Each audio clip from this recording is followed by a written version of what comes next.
বন্ধুরা, জামের আইসক্রিম বানাবো।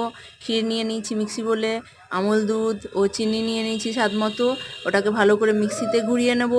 মিক্সিতে ঘুরানো হয়ে গেলে ওটা আমি কিছুটা বাটিতে ঢেলে রাখবো এবং কিছুটার মধ্যে ওই দুটো আম আমি ছাড়িয়ে ওর মধ্যে ভালো করে ঘুরিয়ে নেব।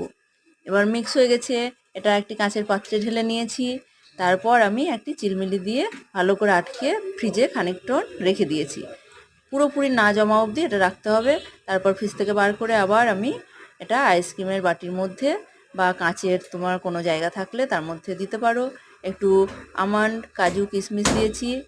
আমটা দেওয়ার পর ক্ষীর দিয়ে দিয়ে আমি ফ্রিজে এটা ডিপ ফ্রিজে ঢুকিয়ে দিলাম। এবার এটা জমানোর জন্য আমি রেখে দিলাম 5-6 ঘন্টা। পরের দিন এটা বার করে আমি দেখবো এটা কেমন হয়েছে। দারুণ হয়েছে, দারুণ। তোমরা বানিয়ে দেখো।